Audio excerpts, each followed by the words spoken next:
He was the town joke, an old man spinning impossible tales of phantom units, secret Nazi bunkers, and a stolen ledger.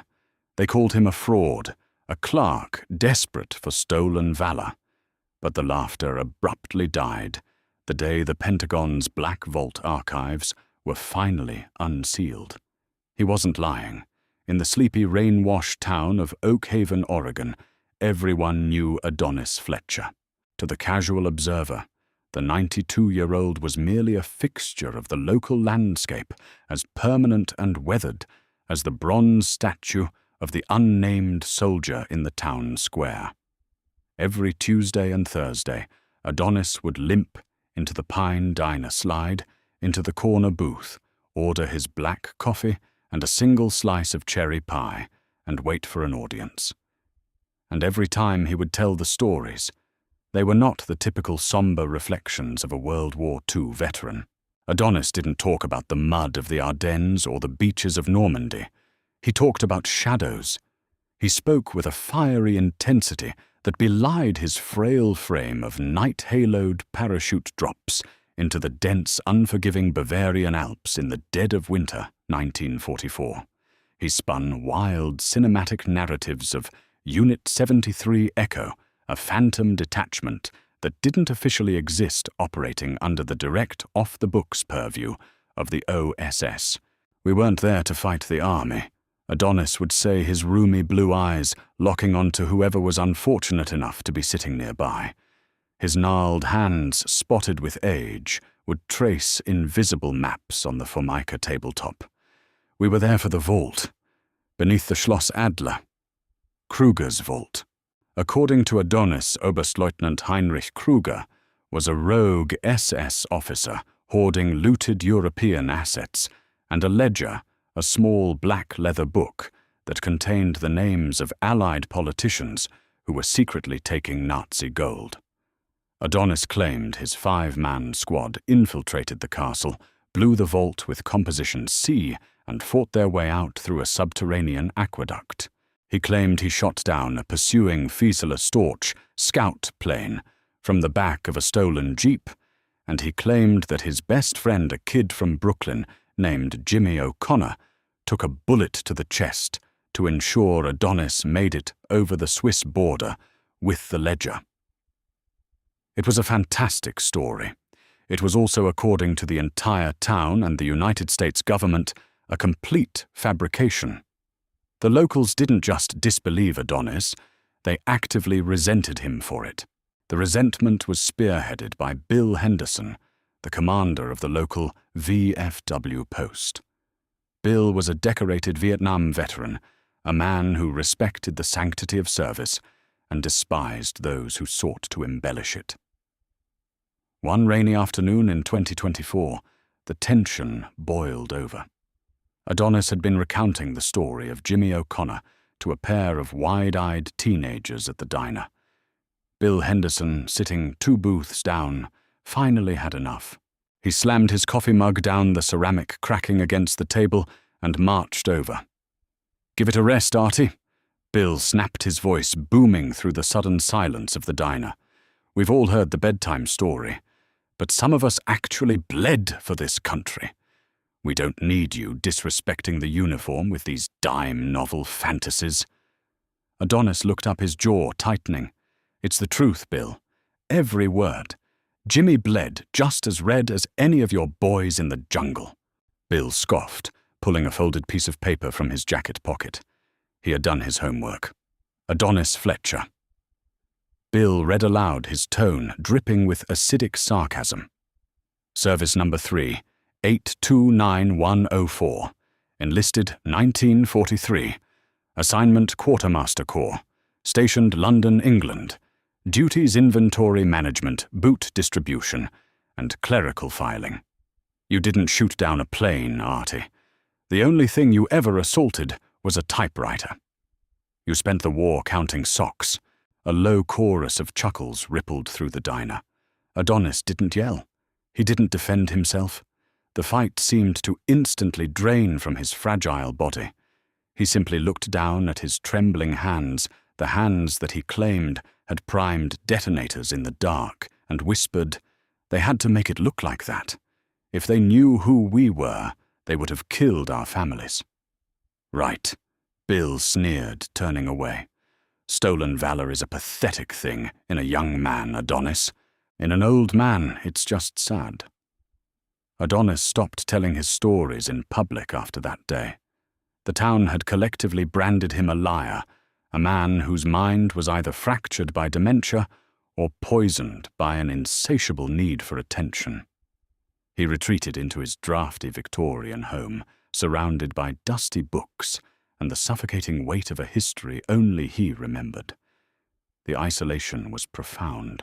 It is a unique kind of psychological torture to survive a nightmare, to lose your brothers in the dark, only to return to the light and be told that none of it ever happened. Adonis bore the invisible scars of a ghost haunting his own life, waiting for a vindication he was certain would never come. Calantha Fletcher didn't want to move back to Oakhaven. At 26, she was a pragmatic, fiercely intelligent woman halfway through her Ph.D. in modern history at a university in Seattle. But when her grandfather Adonis's health took a sharp decline, a mild stroke that left him largely confined to a wheelchair family duty called. She loved the old man deeply, even if she too pitied his delusions. Calantha had grown up on the stories of Unit 73 Echo. As a child, she had imagined her grandfather as a real-life comic book hero. As an adult, steeped in academic rigor and historical documentation, she viewed his tales as a classic psychological coping mechanism. Adonis had likely felt inadequate about spending the greatest conflict in human history safely behind a desk in London, and over decades his mind had constructed an elaborate fantasy to compensate. By late 2025, it became clear Adonis could no longer live at home. Calantha made the heartbreaking decision to transition him to an assisted living facility. That meant the monumental task of clearing out the house he had lived in for 60 years.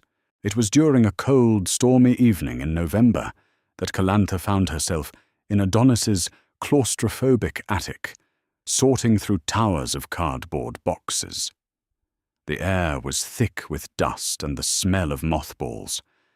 Adonis was downstairs dozing in his recliner. While dragging a heavy box of old encyclopedias across the floor, the wood beneath Calantha's boots let out a sharp groan. She paused, shining her flashlight down. One of the floorboards was slightly loose, sitting a fraction of an inch higher than the rest. Frowning, she knelt, wedged the edge of a flathead screwdriver under the wood, and pried it up. Beneath the board was a small, hollowed-out cavity. Inside sat a heavy, tarnished steel cigar box. Calantha carefully lifted it out. It was shockingly heavy. She carried it down to the kitchen table, her curiosity overriding her fatigue. She popped the rusted latch. Inside there were no medals, no ribbons, no official letters from the War Department. There were only 3 items. The first was a jagged, heavy piece of dark metal shrapnel. The second was a strangely shaped, heavy brass key, utterly devoid of any branding, save for a tiny, deeply stamped insignia of a bird with its wings folded tightly against its sides. The third item made Calantha's breath catch in her throat. It was a photograph torn jaggedly down the middle. It showed a young Adonis. But he wasn't wearing the standard issue olive drab of a quartermaster. He was wearing an entirely unmarked dark uniform. No rank insignia, no unit patches. Over his shoulder was slung a Thompson submachine gun, heavily modified, with what looked like an early crude suppressor. And standing next to him, an arm slung around Adonis's shoulder, was another young man with a crooked smile.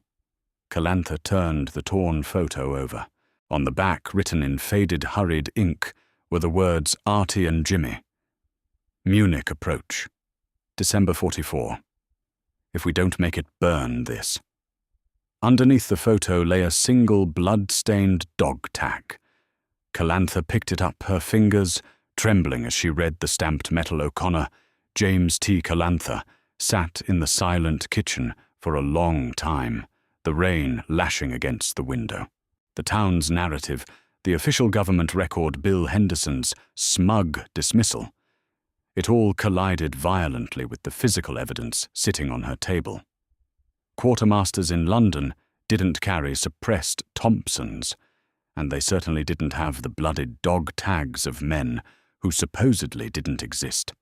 The next morning, Calantha bypassed the local authorities and reached out to the one person she knew who could navigate the labyrinth of military archives, Dr. Richard Garrison. Garrison was a former professor of hers, now working as a senior archivist at the National Archives in Washington, D.C. He was a brilliant, albeit cynical historian who lived for primary sources. When Calantha explained the situation over a video call showing him the photo and the dog tag, Garrison sighed, rubbing the bridge of his nose. "Calantha, listen to me," Garrison said, his voice carrying the gentle, patronizing tone of an expert addressing an amateur. "I know this is your grandfather, but fake uniforms and novelty photos were common black market items during the war. Guys wanted to look tough for the folks back home. As for the dog tag, O'Connor is an incredibly common name. He probably traded for it or found it. The records are absolute. Adonis Fletcher was a clerk." "Just run the name Richard," Calantha pleaded, holding up the heavy brass key to the camera. "Run James T. O'Connor. Run Unit 73 Echo. Run Operation Kestrel. Just look, please." Garrison hesitated, seeing the desperation in his former student's eyes. "Fine. I'll run it through the new database. But when it comes back empty, you need to promise me you'll let this go. It's not healthy to chase a sick man's ghosts." 3 weeks passed. Calantha had nearly given up hope, focusing instead on getting Adonis settled into his new facility. The old man had grown quieter, retreating further into his own mind, the spark of his wild stories finally extinguished by the sheer exhaustion of not being believed. Then, on a Tuesday morning, Calantha's phone rang. It was Garrison. "Richard," she answered, balancing a box of dishes on her hip. "Calantha," Garrison said. His voice was entirely different. The academic arrogance was gone. He sounded breathless, erratic, and deeply unnerved. "Where are you right now?" "At my grandfather's house." "Why? What did you find?" "You need to listen to me very carefully," Garrison said, the sound of furious keyboard clicking echoing in the background. 2 days ago, the Department of Defense executed an automated declassification directive, the Midnight Sun Mandate. It was supposed to just push out low-level Cold War logistical data. But there was a glitch. It accidentally unsealed a subdirectory in the OSS digital vaults. A black file directory. Calantha's heart began to hammer against her ribs. "Richard, what are you saying? I ran the queries you gave me." Garrison continued, his voice dropping to a harsh whisper. "I ran Unit 73 Echo. Calantha, the quartermaster record. It was a complete fabrication. It was a Level 1 secure cover identity." Calantha dropped the box of dishes. Ceramic shattered across the hardwood floor, but she didn't flinch. "He wasn't a clerk." "No," Garrison breathed. "He was an operative, a ghost. I am looking at a heavily redacted mission, brief for something called Operation Kestrel. It details a 5-man Black Ops team dropped into Bavaria in December 1944. Their objective was a subterranean vault controlled by an SS officer named Kruger. Calantha, your grandfather, wasn't just there. He was the squad leader." Tears sprang to Calantha's eyes. A lifetime of mockery of town gossip, of watching a brave man be reduced to a punchline, washed over her. He had been telling the truth. Every single impossible word. "There's something else," Garrison said, and the pure terror in his voice made Calantha freeze. "The ledger. The one your grandfather said he stole. Yes. He said he handed it off to British intelligence at the border." "He didn't," Garrison said bluntly. "The declassified post-action report states the ledger was never recovered. The file says the operative your grandfather claimed it was lost in the river during the extraction, but Calantha, there's a recently updated flag on this file. From a week ago.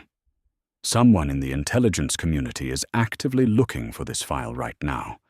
The file states that the operative lied about losing the ledger to protect its contents. It says he hid it." Calantha stared at the kitchen table. Sitting exactly where she had left it the night before was the heavy, unmarked brass key. "Calantha, are you there?" Garrison demanded. "If he hid that ledger, and it contains the names of families who built their post-war empires on Nazi gold, those families are still around, and some of them are very, very powerful. You need to get out of that house." Calantha did not have time to process the sheer gravity of Dr. Garrison's words. As the archivist's warning echoed through the speaker of her phone, a harsh, sweeping light cut through the rain-streaked kitchen window. A pair of black SUVs had just rolled to a silent halt at the edge of Adonis's driveway, their headlights cutting out simultaneously. "Richard, I have to go," Calantha whispered, her voice trembling. She terminated the call, plunging the kitchen into darkness. Through the cracked blinds, she watched 4 men step out of the vehicles. They did not look like local Oakhaven police.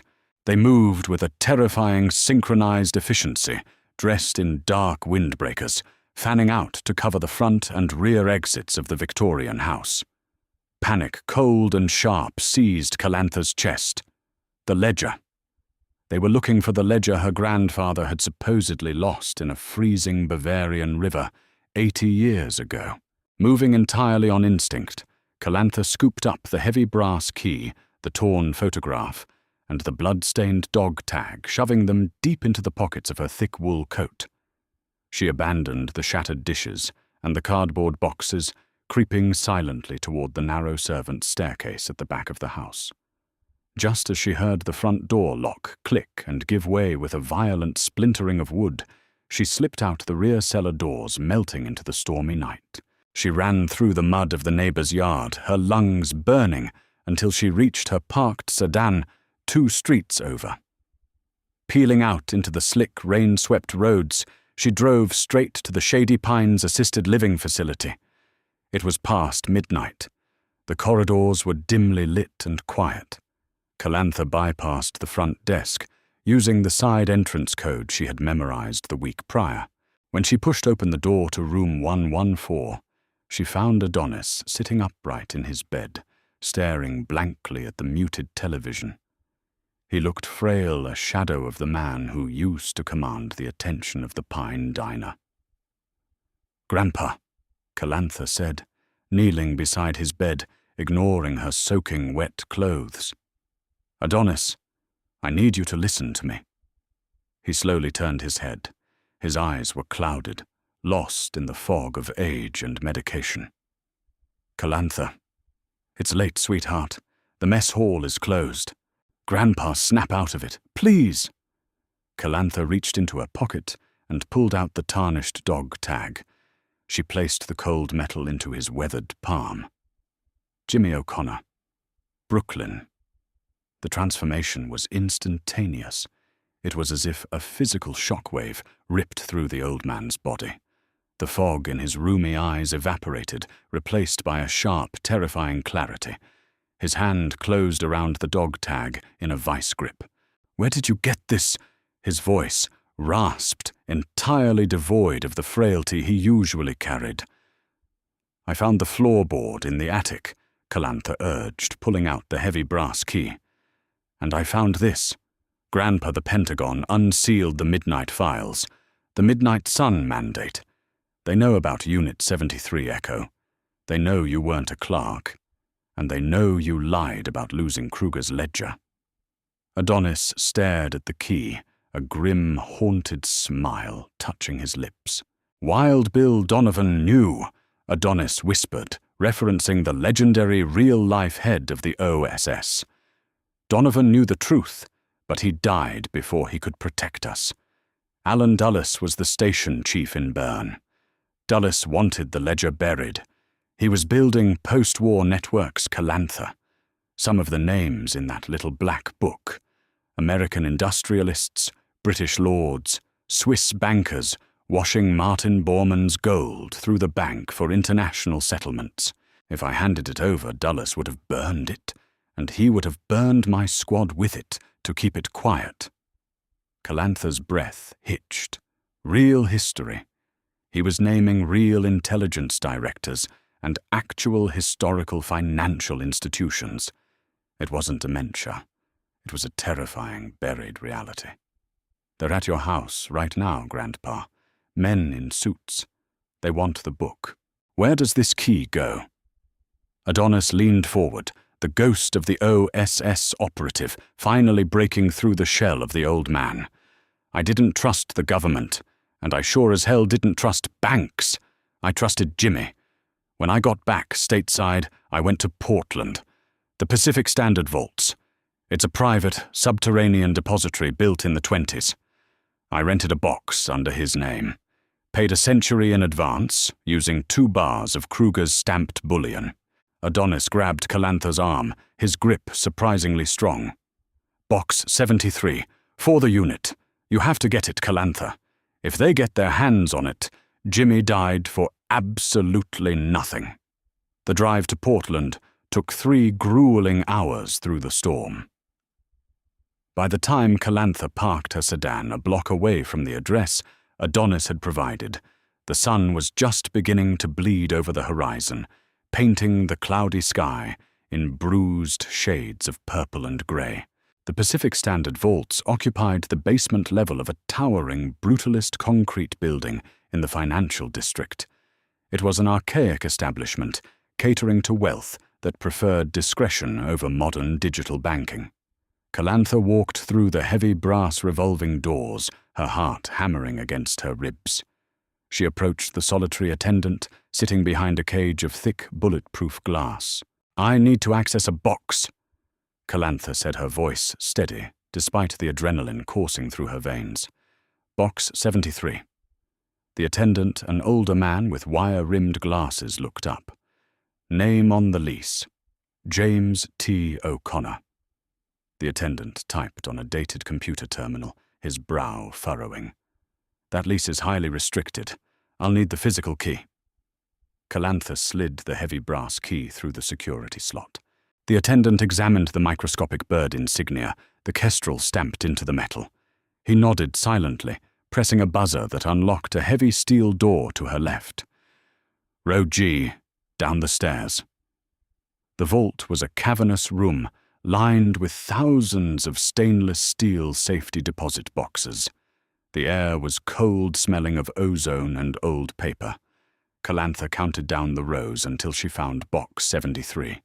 She inserted the key, turned it, and pulled the long metal drawer free. Inside sat a small, weather-beaten black leather ledger. It was wrapped in oilcloth to prevent moisture damage. Calantha pulled it out, untying the string. She flipped it open. The pages were filled with immaculately handwritten German text, alongside lists of account numbers, gold bullion weights, and just as Adonis had promised, the names of prominent, incredibly powerful Western families who had secretly financed the Third Reich to protect their overseas assets. "I wouldn't read too much of that, Miss Fletcher." Calantha froze. The voice came from the stairwell. A tall man in a tailored grey suit stepped into the dim light of the vault. He held a silenced pistol loosely at his side. He was the same man Calantha had seen coordinating the search at her grandfather's house. "Who are you?" Calantha demanded, clutching the ledger to her chest. "My name is Thomas Reed. I represent certain interests within the intelligence community who specialize in historical containment," the man said smoothly, taking a step forward. Your grandfather was a patriot, Calantha. He did his country a great service. But some secrets are foundational. They cannot be brought into the light without collapsing the pillars of our current economy. Slide the book across the floor. These men took Nazi gold, Calantha spat. They killed Jimmy O'Connor, and they also built the hospitals you were born in, and the banks that hold your student loans, Reed countered coldly. The world is grey, Calantha. Hand it over. Now. Calantha took a deep breath. She didn't throw the ledger. Instead, she reached into her coat pocket with her free hand, pulling out her smartphone. The screen was illuminated. The world might be grey, Mr. Reed, Calantha said, her voice echoing in the vault. But this broadcast is in full colour. Reed stopped his eyes, narrowing at the phone. I didn't drive straight here. Calantha revealed a triumphant edge to her voice. I called Dr. Garrison back. We're on a live, encrypted video feed. He's patched this call through to the National Archives' secure server, and he has 3 senior editors from the New York Times and the Washington Post watching right now. Say hello, Richard. From the phone's speaker, Dr. Garrison's voice crackled loud and clear. We have your face on camera, Mr. Reed. The feed is duplicating across 20 separate off-site servers. If you pull that trigger, you will be the most famous murderer in American history by 8 a.m. Reed stared at the phone, his jaw clenching so hard it looked like the bone might snap. He looked at the ledger, then back to the lens of the camera. The silence in the vault was suffocating. Finally, Reed smoothly lowered the weapon, slipping it back into his shoulder holster. You have absolutely no idea what kind of hornet's nest you just kicked, little girl, Reed whispered. He turned and walked back up the stairs, his footsteps echoing until they faded completely. The ensuing fallout was biblical. Within 48 hours, the contents of the Kruger ledger were splashed across the front page of every major newspaper on the planet. The revelations triggered immediate congressional hearings, forcing the Department of Defense to publicly acknowledge the existence of Unit 73 Echo Operation Kestrel and the catastrophic failure of post-war intelligence oversight. The families named in the ledger faced devastating international tribunals and the freezing of generational assets. But in the town of Oak Haven, the geopolitical earthquake took a back seat to a much more personal reckoning. 2 weeks later, an official motorcade flanked by military police pulled into the circular driveway of the Shady Pines assisted living facility. A 2-star Army general stepped out, carrying a polished wooden display case. Adonis Fletcher, dressed in a sharp-tailored suit paid for by the government he had protected, sat in his wheelchair in the facility's courtyard. The entire town had gathered outside the wrought-iron gates. They stood in stunned, reverent silence. The general stood before Adonis, reading the official declassified citation. For extraordinary heroism, for leading a covert infiltration behind enemy lines, and for unwavering dedication to his country, Adonis was officially, publicly awarded the Silver Star, alongside a retroactive presidential unit citation for the men of 73 Echo. As the general pinned the medal to Adonis's lapel, stepping back to deliver a crisp, perfect salute, the crowd finally moved. Bill Henderson, the VFW commander, who had ruthlessly mocked Adonis for years, pushed his way to the front of the crowd. He looked at the old man, his eyes red and brimming with tears. Bill didn't say a word. He simply snapped his heels together and raised his hand in a slow, trembling salute, holding it until his arm ached. Adonis looked at Bill, a soft, forgiving smile on his weathered face, and returned the gesture. Adonis Fletcher passed away peacefully in his sleep 3 months later. He was not buried quietly. He was laid to rest at Arlington National Cemetery, with full military honors right next to a freshly updated memorial headstone for James T. O'Connor. Adonis died not as the town joke, nor as a delusional clerk, but as the ghost who finally came out of the shadows, proving to the world that the most impossible stories are sometimes the ones that actually happened. The truth can be buried, but it never dies. Adonis's incredible story proves that sometimes the wildest tales hold the darkest secrets of our history. What did you think of his unbelievable journey from a mocked clerk to a national hero? Drop your thoughts in the comments below. If you loved this historical thriller, please hit that like button, share it with your friends, and subscribe for more amazing videos.